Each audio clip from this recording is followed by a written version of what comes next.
साथियों नमस्कार, मैं हूं Narendra Singh political science YouTube channel पर आपका स्वागत है। मैं पॉलिटिकल साइंस का लेक्चरर हूं, पशुपा में लगा हुआ हूं और हमने पिछले कुछ समय में 2 अध्यायों के बारे में अध्ययन कर लिया है और उनके बारे में हमने जानने का प्रयास किया है एक समरी के रूप में। आप यदि उन्हें नोट्स की तरह हेडिंग डाल के बनाएंगे तो बेहतर तरीके से आप उसे समझ पाएंगे। आपको इन्हें समझने के लिए सही तरीके से प्रयास करना होगा और एक बार सुने आप उसे ध्यान से और फिर उसके बाद दोबारा हेडिंग डाल के नोट्स बनाएं तो बेहतर तरीके से समझ में आएगा और मैं एक तरह से मतलब गारंटी लेता हूँ कि आपकी समझ में ज़रूर आएगा। तो हम नया अध्याय शुरू कर रहे हैं, समकालीन विश्व में अमेरिकी वर्चस्व। ये जो चैप्टर हैं, प्रत्येक चैप्टर पिछले अध्याय से एकदम से जुड़ा हुआ है। आप यदि पिछले अध्याय को सही ढंग से नहीं पढ़ेंगे तो आगे के अध्याय जो चल रहे हैं उन्हें नहीं समझ पाएंगे। तो इसलिए आप कंटिन्यूअस सुने और कंटिन्यूअस ही देख करके नोट्स बनाएं। तो लास्ट में हमने देखा था कि जो सोवियत संघ का विघटन हो गया था और उसके बाद की क्या घटनाएं या शीत युद्ध के बाद क्या होता है। तो शीत युद्ध के बाद 1991 में किस तरह की स्थितियां विश्व में बनती हैं तो उसके बारे में बताया गया है। जैसा कि यहाँ हेडिंग में दिया हुआ है बिल्कुल कि समकालीन विश्व में अमेरिकी वर्चस्व। तो ये 1991 के बाद जब दूसरा गुट नहीं रहा तो अमेरिका ने अपना एक तरीके से पूरी दुनिया पर एक स्थापित कर लिया, विचारधारागत, आर्थिक, सैनिक सब तरीके से सभी को अपने अंडर में लाने का प्रयास किया और कुछ हद तक वो सफल भी रहा। तो उन चीज़ों के बारे में, किस तरह से वर्चस्व क्या है, इन सब चीज़ों के बारे में, घटना चक्रों के बारे में हम इस अध्याय में जानेंगे। परिचय देख लेते हैं एक बार। परिचय हमें पढ़ना बहुत ज़रूरी होता है, जिससे कि पूरे अध्याय को भले ही शॉर्ट में पढ़ें लेकिन परिचय हमें पता होना चाहिए। हमने देखा है कि शीत युद्ध के अंत के बाद संयुक्त राज्य अमेरिका विश्व की सबसे बड़ी ताकत बनकर उभरा और दुनिया में कोई उसके टक्कर का प्रतिद्वंदी न रहा। इस घटना के बाद के दौर को अमेरिकी प्रभुत्व या एक ध्रुवीय विश्व का दौर कहा जाता है। ठीक है, ये इसकी समरी है इस पाठ की। प्रतिद्वंदी न रहने के कारण क्या हुआ, अमेरिकी प्रभुत्व या एक ध्रुवीय विश्व का दौर कहा जाता है। इस अध्याय में हम अमेरिकी प्रभुत्व की प्रकृति, विस्तार और सीमाओं को समझने की कोशिश करेंगे। पहले खाड़ी युद्ध से लेकर अमेरिकी अगुवाई में इराक पर हमले तक की घटनाओं का एक सिलसिला है।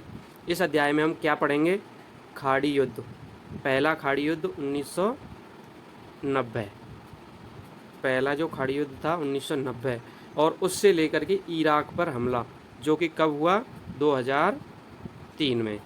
ठीक है, तो ये एक कालखंड है जिसमें कि अमेरिका का प्रभुत्व रहा दुनिया में और अपनी मनमानी करने के लिए वो जाना गया। किस तरह से क्या क्या चीज़ें हुई इस दौर में, हमें पता है 1991 में विघटन हो गया रूस का, सोवियत संघ का, लेकिन उसकी शुरुआत 1990 से ही हो गई थी। तो इसलिए 1990 से लेकर 2003 तक की घटनाओं का एक चरणबद्ध है, व्यवस्थित तरीके से यहाँ पर हम अध्ययन करेंगे कि अमेरिका ने किस तरह से अपनी धौंस विश्व में जमाई। एक ध्रुवीय विश्व के उभार की इस कथा की शुरुआत हम इस घटनाक्रम के जिक्र से करेंगे। इसके बाद हम थोड़ा ठहरकर वर्चस्व की अवधारणा के सहारे इस प्रभुत्व की प्रकृति को समझने का प्रयास करेंगे। हम वर्चस्व जो शब्द है उसकी प्रकृति को समझेंगे। अमेरिकी वर्चस्व के राजनीतिक, आर्थिक और सांस्कृतिक पहलुओं की जांच परख के बाद हम यह देखेंगे कि अमेरिका से निपटने के लिए भारत के पास नीतिगत विकल्प क्या हैं। अध्याय के अंत में इस बात पर भी विचार करेंगे कि अमेरिकी वर्चस्व के सामने क्या कोई चुनौती आन खड़ी है और क्या अमेरिकी वर्चस्व से उभरा जा सकता है। तो यहाँ पर हम वर्चस्व, पहले तो अमेरिका के कुछ घटनाक्रमों को देखेंगे, फिर वर्चस्व की प्रकृति को देखेंगे कि किन किन पहलू होंगे। एक तो राजनीतिक, आर्थिक और सांस्कृतिक, तीनों तरह के अमेरिकी वर्चस्व को देखेंगे। फिर भारत पर क्या प्रभाव है, क्या भारत उससे बच सकता है। देखिए, सबसे पहले यहाँ पे एक चित्र दिया हुआ है जिसमें कि 2001 के न्यूयॉर्क स्थित वर्ल्ड ट्रेड सेंटर पर हमला हुआ। इसे समकालीन इतिहास की धारा को मोड़ देने वाली घटना के रूप में देखा जाता है। यहाँ हमले और उसके बाद की स्थिति को बयान करने वाली तस्वीर दी गई है। हमला हुआ और उसमें लगभग 3000 लोग मारे गए थे। आगे चलते हैं, हम देखते हैं। शुरुआत यहाँ पर कुछ अलग कहानी से की गई है, इसे हम थोड़ा सा समझ लेते हैं। 3 के बारे में बताया गया है, आयशा, जाबू और आंद्रे। ये 3 अलग अलग बच्चे हैं। और आयशा जो है बगदाद के छोर पर कायम एक स्कूल में पढ़ रही है और अपनी पढ़ाई लिखाई में अव्वल है। वो सोचती है डॉक्टर बनेगी। क्या बनेगी? डॉक्टर। लेकिन 2003 का जो हमला है इराक में हुआ था अमेरिका का, उसमें उसके पैर, एक टांग बिल्कुल क्षतिग्रस्त हो जाती है और वो चली समाप्त हो जाती है। तो लेकिन अब भी वो डॉक्टर बनने की चाह रखती है, लेकिन जबकि विदेशी सेना वहाँ से हट जाए। दूसरा है जाबू, जो कि दक्षिण अफ्रीका में रहते हैं और जाबू एक प्रतिभाशाली कलाकार है। उसकी चित्रकारी पर पारंपरिक जनजातियों का कला का गहरा असर है। इसकी योजना आर्ट स्कूल में पढ़ने और उसके बाद अपना स्टूडियो खोलने की है। ये कलाकार चित्रकार बनना चाहता है, लेकिन इसके पिता जो हैं जाबू MBA की पढ़ाई करे और परिवार के व्यवसाय को संभाले। तो ये जाबू के पिता चाहते हैं कि MBA की पढ़ाई करे। तीसरा है युवा आंद्रेई पर्थ। कहाँ पर है ये? ऑस्ट्रेलिया में रहता है। माँ बाप बतौर अप्रवासी रूस से आए थे। चर्च जाते वक्त जब नीली जीन्स पहन लेता है तो उसकी माँ आपे से बाहर हो जाती है, क्योंकि उसे वो पसंद नहीं है। क्योंकि उसे क्या चाहिए? आंद्रे चर्च में सभ्य और शालीन दिखाई दे, ऐसा चाहती है उसकी माँ। आंद्रे अपनी माँ को बताता है कि जीन्स कूल है और जीन्स पहनकर उसे आज़ादी का एहसास होता है। ये भी है। आंद्रेई के पिता उसकी माँ को याद दिलाते हैं कि हम लोग भी लेनिनग्राद में अपनी जवानी के दिनों में जीन्स पहनते थे, उसी कारण से जिससे आज आंद्रेई पहनता है। आंद्रेई को अपनी माँ से बहस हुई। हो सकता है जाबू को अपने विषय पढ़ना पड़े जिसमें उसकी दिलचस्पी ना हो। अब ये जो 3 कहानियाँ हैं ये कुछ बता रही हैं। तीनों कहानी कहीं ना कहीं अमेरिका से जुड़ी हुई हैं। जैसे बगदाद, आयशा जिस पर कि इराक पर हमला किया गया, डरबन में रहता है। तो ये एक सैनिक वर्चस्व की बात बताता है आयशा। और जो डरबन में जाबू है, प्रतिभाशाली है, कलाकार बनना चाहता है, लेकिन आर्थिक स्थिति या आर्थिक कारणों से उसे अपना अलग विषय पढ़ना पड़ रहा है और पढ़ता है। तीसरे है आंद्रेई के घर वाले माँ बाप चाहते हैं कि वो शालीन दिखे, लेकिन वो नहीं, वो उन्हीं कपड़ों को पहनता है। तो वो अमरीकी सांस्कृतिक वर्चस्व को दर्शाता है। हम अपनी चर्चा में संयुक्त राज्य अमेरिका की जगह लोकप्रिय शब्द अमेरिका का इस्तेमाल करेंगे, लेकिन यहाँ यह याद रखना उपयोगी होगा कि अमेरिका शब्द से उत्तरी अमेरिका और दक्षिणी अमेरिका नामक 2 महाद्वीपों का अर्थ ध्वनित होता है। संयुक्त राज्य अमेरिका मात्र के लिए अमेरिका शब्द का प्रयोग खुद में उस वर्चस्व का प्रतीक है जिसे हम इस अध्याय में समझने की कोशिश करेंगे। अब यहाँ पर एक ये भी है कि अमेरिका से हम जब भी अमेरिका शब्द का नाम आता है तो हम USA समझ लेते हैं, लेकिन अमेरिका नाम के 2 महाद्वीप हैं। तो ये जो सीधा अमेरिका तक पहुँच जाते हैं, अमेरिका से हम USA तक, तो ये भी एक वर्चस्व को ही बताता है कि दोनों महाद्वीपों में एक देश जो कि सर्वोपरि है। अब देखते हैं नई विश्व व्यवस्था की शुरुआत। सोवियत संघ के अचानक विघटन से हर कोई आश्चर्यचकित रह गया। 2 महाशक्तियों में अब एक का वजूद तक न था, जबकि दूसरा अपनी पूरी ताकत या कहें कि बढ़ी हुई ताकत के साथ कायम था। इस तरह जान पड़ता है कि अमेरिका के वर्चस्व की शुरुआत 1991 में हुई, जब एक ताकत के रूप में सोवियत संघ अंतर्राष्ट्रीय परिदृश्य से अदृश्य हो गया। तो यहाँ पर मुख्य शुरुआत कहाँ से मानी जाती है? 1991 से। कब? जब सोवियत संघ समाप्त हो जाता है। तो नई एक विश्व व्यवस्था की शुरुआत होती है यहाँ से।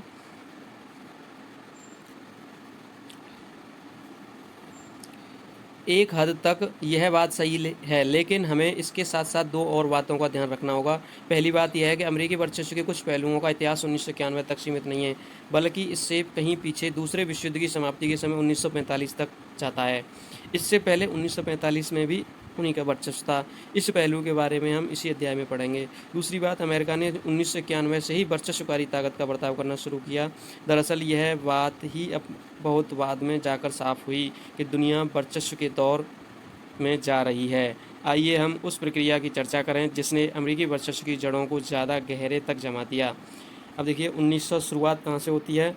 जब सोवियत संघ लड़खड़ा रहा था, तो उस समय 1990 का समय था वो, और इराक ने कुवैत पर हमला किया, बड़ी तेज़ी से उस पर कब्जा कर लिया। इराक को समझाने बुझाने की तमाम राजनयिक कोशिशें जब नाकाम रहीं तो संयुक्त राष्ट्र संघ ने कुवैत को मुक्त कराने के लिए बल प्रयोग की अनुमति दी।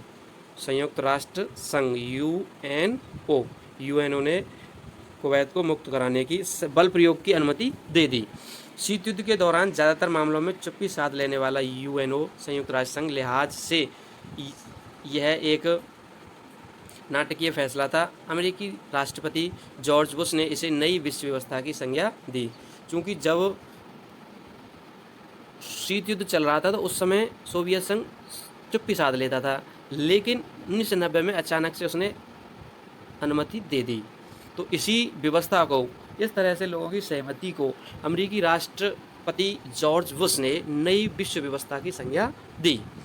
अब क्या होता है, अनुमति दे दी जाती है। 34 देशों की मिलीजुली 6,60,000 सैनिकों की भारी भरकम फौज, कितनी, 6,60,000 भारी भरकम फौज इराक के विरुद्ध मोर्चा खोला और उसे परास्त कर दिया। इसे प्रथम खाड़ी युद्ध कहा जाता है। तो आप यहाँ पर सभी बच्चे हेडिंग बनाएं, खाड़ी युद्ध प्रथम, और उसमें इन सारी चीज़ों को लिखें, ठीक है। नई विश्व व्यवस्था, कितने सैनिक, अनुमति कहाँ से मिली, ये सारी चीज़ें आप नोट करें। संयुक्त राष्ट्र संघ के इस सैन्य अभियान को ऑपरेशन डेजर्ट स्टार्म कहा जाता है। या दूसरा क्वेश्चन यहाँ पे बनता है कि ऑपरेशन डेजर्ट स्टार्म क्या है। तो ऑपरेशन डेजर्ट स्टार्म में भी ये सारी बातें आपको लिखनी होंगी। तो ऑपरेशन डेजर्ट स्टार्म 1990 में कुवैत को आज़ाद कराने के लिए इराक के विरुद्ध बल प्रयोग को कहा जाता है। अब देखिए इसमें अमेरिका का क्या रोल रहा। एक हद तक अमेरिकी सैन्य अभियान ही था। ये जो ऑपरेशन डेजर्ट स्टार्म था, अमेरिकी अभियान था। एक अमेरिकी जनरल नॉर्मन श्वार्ज़कोव इस सैन्य अभियान के प्रमुख थे और 34 देशों की मिलीजुली सेना में 75%, कितने, 75% सैनिक अमेरिका के ही थे। हालांकि इराक के राष्ट्रपति सद्दाम हुसैन का ऐलान था कि यह 100 जंगों की एक जंग साबित होगा, लेकिन इराकी सेना जल्दी ही हार गई और उसे कुवैत से हटने को मजबूर होना पड़ा। तो यहाँ पर देखिए कि 75% सैनिक अमेरिका के थे और सद्दाम हुसैन ने इस युद्ध को क्या कहा था, 100 जंगों की एक जंग साबित होगा, लेकिन ऐसा कुछ नहीं हुआ क्योंकि 34 देशों की भारी भरकम सेना थी। प्रथम खाड़ी युद्ध से यह बात जाहिर हो गई कि बाकी देश सैन्य क्षमता के मामले में अमेरिका से बहुत पीछे हैं।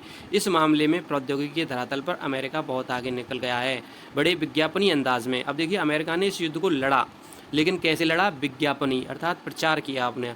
अमेरिका ने इस युद्ध को तथाकथित स्मार्ट बमों का प्रयोग किया। इसके चलते कुछ पर्यवेक्षकों ने इसे कंप्यूटर युद्ध की संज्ञा दी। प्रथम खाड़ी युद्ध को स्मार्ट बमों के प्रयोग के कारण कंप्यूटर युद्ध कहा गया। इस युद्ध को टेलीविज़न पर व्यापक कवरेज हुई और यह एक वीडियो गेम वार में तब्दील हो गया क्योंकि इसे टीवी पर डायरेक्ट दिखाया गया था, लाइव। दुनिया भर में अलग अलग जगहों पर दर्शक अपनी बैठक में इसे बड़े इत्मीनान मतलब आराम से देख रहे थे और इराकी सेना किस तरह धराशायी हो रही है, ये सारी चीज़ें भी ऑनलाइन कवरेज दिया जा रहा था और उसे लाइव दिखाया जा रहा था, जो कि एक तरह से विज्ञापन था किसका, अमेरिकी साजो सामान का, सैन्य क्षमता का। यह बात अविश्वसनीय जान पड़ती है, लेकिन अमेरिका ने इस युद्ध से मुनाफा कमाया। कई रिपोर्टों में कहा गया कि अमेरिका ने जितनी रकम इस जंग में खर्च की उससे कहीं ज़्यादा रकम उसे जर्मनी, जापान और सऊदी अरब जैसे देशों से मिली थी। तो ये एक अलग चीज़ है कि उसने मुनाफा भी कमाया, जैसा कि मैंने बताया कि उसने क्या किया था, विज्ञापन प्रचार किया अपने साजो सामान का, जिससे वो बिके और उससे रकम कमाई। क्लिंटन, अब देखिए पहले जॉर्ज बुश थे 1990 में। प्रथम खाड़ी युद्ध जीतने के बावजूद भी डेमोक्रेटिक पार्टी के उम्मीदवार विलियम जेफरसन क्लिंटन से राष्ट्रपति पद का चुनाव हार गए। जॉर्ज बुश जो थे वो रिपब्लिक पार्टी के थे और डेमोक्रेटिक पार्टी के क्लिंटन से हारे 1992 में। क्लिंटन ने विदेश नीति व घरेलू नीति को अपने चुनाव प्रचार का निशाना बनाया था। बिल क्लिंटन 1996 में दोबारा चुनाव जीते और इस तरह 8 सालों तक राष्ट्रपति पद पर रहे। अब उस समय कौन थे, जॉर्ज डब्ल्यू बुश। अब कौन है, क्लिंटन, जो कि 1992 से लेकर के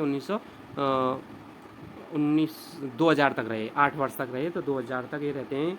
और इन्होंने घरेलू नीति पर ज़्यादा ध्यान दिया। क्लिंटन का दौर में ऐसा जान पड़ता है कि अमेरिका ने अपने को घरेलू मामलों तक सीमित कर लिया और विश्व के मामले में उसकी भरपूर संलग्नता नहीं रही।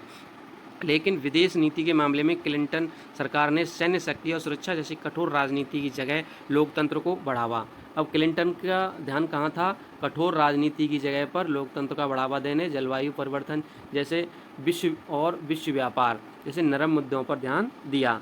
3 चीज़ों पर ध्यान दिया: लोकतंत्र, जलवायु परिवर्तन, विश्व व्यापार पर क्लिंटन ने। बहरहाल क्लिंटन के दौर में भी अमेरिका जब तब फौजी ताकत का इस्तेमाल के लिए तैयार दिखा। ऐसा नहीं है कि जलवायु परिवर्तन या विश्व व्यापार पर ही उनका ध्यान था, जब भी उसकी आवश्यकता हुई और उन्होंने फौजी ताकत का इस्तेमाल किया। इस तरह की एक बड़ी घटना 1999 में हुई। अपने प्रांत कोसोवो में यूगोस्लाविया ने अल्बानियाई लोगों के आंदोलन को कुचलने के लिए सैन्य कार्रवाई की। कोसोवो में अल्बानियाई लोगों की बहुलता है। इसके जवाब में अमेरिकी नेतृत्व में नाटो के देशों ने यूगोस्लाविया क्षेत्रों पर 2 महीने तक बमबारी की। कौन सा शहर है? कोसोवो। इसमें कौन रहते थे? अल्बानिया। ये विद्रोह कर रहे थे, यूगोस्लाविया उन्हें दबा रहा था। जब उसने देखा कि सैन्य कार्रवाई की जा रही है, तो क्लिंटन ने वहाँ पर बमबारी की अनुमति दे दी और कोसोवो पर नाटो सेना काबिज हो गई। क्लिंटन के दौर में ये पहला केस नहीं था। इससे पहले भी एक समय ऐसा था कि जब वो हमला कर चुके थे। ये कहाँ की घटना है? यूगोस्लाविया के कोसोवो प्रांत की, और जिस पर कि किसने कब्जा कर लिया? नाटो। और नाटो का नेतृत्व हम जानते हैं कि अमेरिका ही करता है। क्लिंटन ने इससे पहले कार्रवाई कहाँ पर की थी? नैरोबी, केन्या और दार ए सलाम 2 जगह हैं जहाँ पर कि अमेरिकी दूतावासों पर बमबारी कर दी गई 1998 में।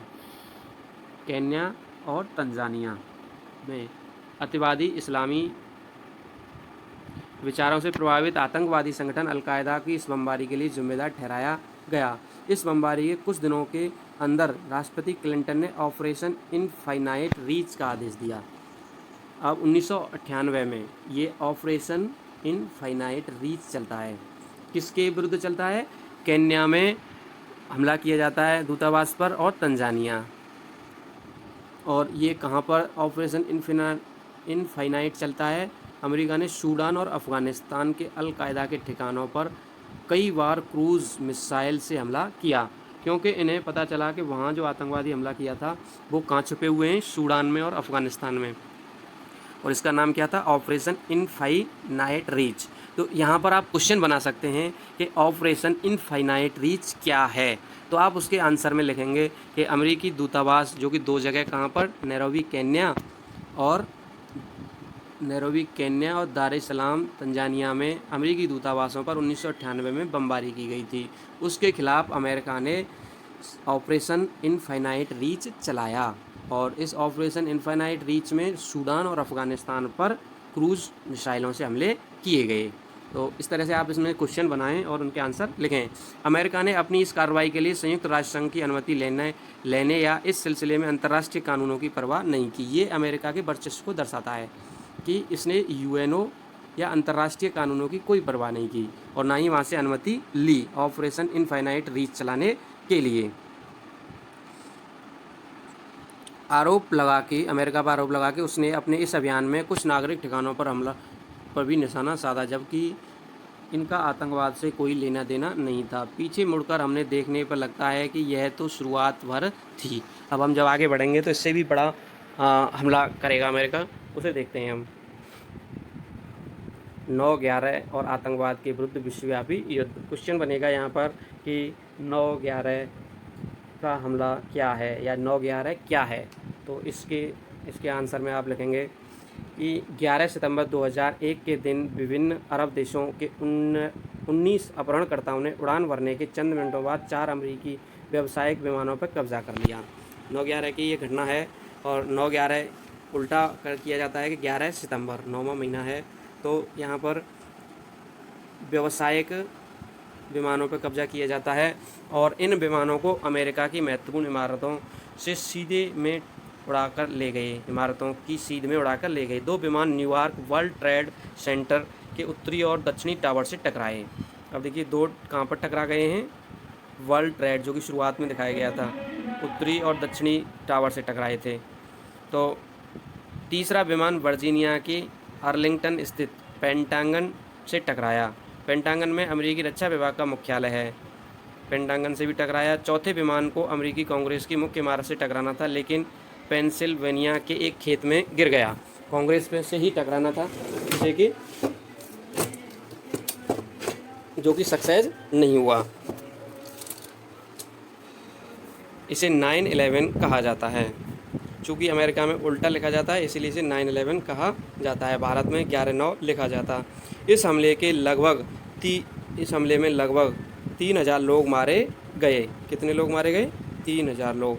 अमेरिकियों का यह दिल दहला देने वाला अनुभव था। उन्होंने इस घटना को 1814 और 1941 की घटनाओं से किया। 1814 में ब्रिटेन ने वाशिंगटन डीसी में आगजनी की थी और 1941 में जापानियों ने पर्ल हार्बर पर हमला किया था। जहां तक जान माल की हानि के सवाल है तो अमेरिकी ज़मीन पर यह अब तक का सबसे गंभीर हमला है। और अमेरिका 1776 में एक देश बना, तब से उसने इतना बड़ा हमला नहीं झेला था। ये चीज़ याद रखने की है कि अमेरिका कब स्वतंत्र हुआ? 1776 में, और तब से अब तक सबसे बड़ा हमला था। 9/11 के जवाब में अमेरिका ने फ़ौरन कदम उठाया और भयंकर कार्रवाई की। अब क्लिंटन की जगह रिपब्लिकन पार्टी के जॉर्ज डब्ल्यू बुश थे, जो पूर्ववर्ती राष्ट्रपति एच.डब्ल्यू. बुश के पुत्र थे। क्लिंटन के विपरीत बुश ने अमेरिकी हितों को लेकर कठोर रवैया अपनाया और इन हितों को बढ़ावा देने के लिए कड़े कदम उठाए। आतंकवाद के विरुद्ध विश्वव्यापी युद्ध। जॉर्ज डब्ल्यू बुश ने आतंकवाद के विरुद्ध विश्वव्यापी युद्ध का नारा दिया। ठीक है, आपसे पूछा जाएगा। और आतंकवाद के विरुद्ध विश्वव्यापी युद्ध के दौरान कौन सा अभियान चलाया गया? Operation enduring freedom.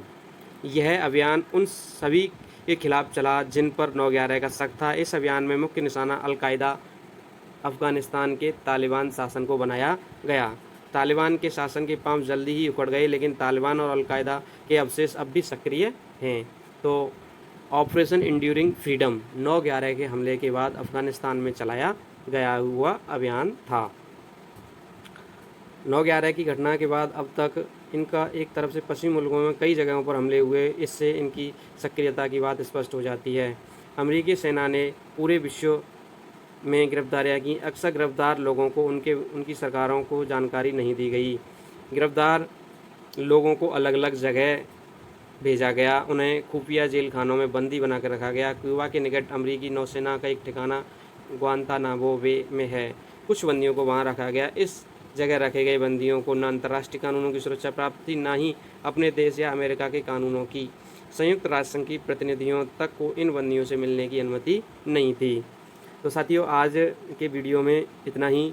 हमने कई ऑपरेशंस के बारे में इसमें जाना है, उन सबको आप नोट करें, नोट्स बनाएं। Operation infinite reach, operation enduring freedom. तो सभी साथियों से निवेदन है कि निश्चित ही आप नोट्स बनाएं, 9/11 के हमले के बारे में लिखें। इन सब को बना करके आप वीडियो को लाइक करें, शेयर करें और यूट्यूब चैनल को सब्सक्राइब ज़रूर करें, जिससे कि मेरा भी उत्साह बढ़े। धन्यवाद।